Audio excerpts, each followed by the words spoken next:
পালাবে কোথায়? কাকুর কণ্ঠস্বর মিলে গেছে, ইডি রিপোর্ট করেছে। গত পরশু দিনের হাইকোর্টের যে রায় ডিভিশন বেঞ্চের, তারপরে 8 থেকে 80 সবাই বলতে শুরু করেছে শুধু বিজেপি বা অন্য লোকেরা তৃণমূলকে চোর বলতো।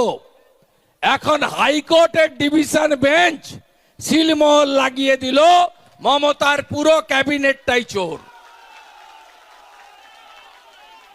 আজকে একটু আগে আসার সময় মেসেজ পেলাম, কাকুর কণ্ঠস্বর মিলে গেছে, ইডি রিপোর্ট করেছে। কাকুর কণ্ঠস্বর মিলে গেছে মানে এবারে ভাইপোর প্রেসার বেড়ে গেল। এখনই মাপলে দেখবেন 180-র উপরে প্রেসার রান করছে। কি বলছিল? আমার সাহেব, ওর কাছ অব্দি কেউ পৌঁছাতে পারবে না।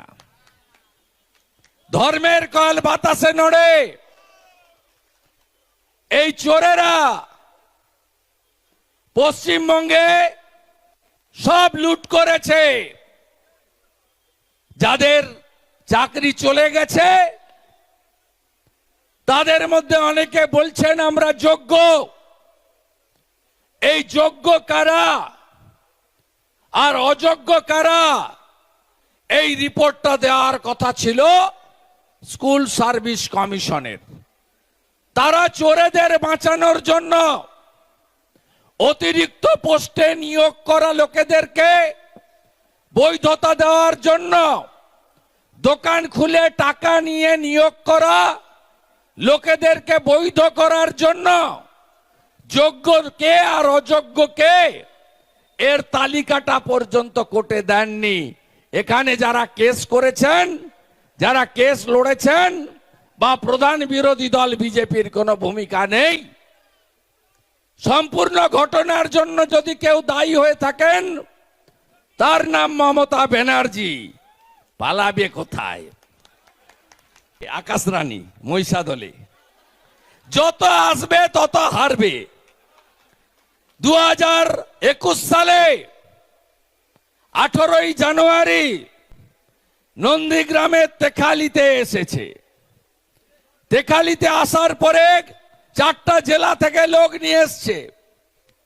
ওর পাশে যারা তোলামূলের নেতা ছিল বলছে সব নন্দীগ্রামের ভোটার, আপনি এইখানে দাঁড়িয়ে পড়ুন। এমন টুপিটা খেয়েছে, দাঁড়িয়ে পড়েছে, আর ঠেলায় না পড়লে বিড়াল গাছে ওঠে না। 1956 ভোটে হেরে মেদিনীপুর তার ভূমিপুত্রকে, তার বাড়ির ছেলেকে, তার ভাইকে, তার বন্ধুকে গ্রহণ করেছে। আর বহিরাগত মমতা ব্যানার্জিকে বলেছে টাটা বাই বাই, হীরক রানী বাই বাই।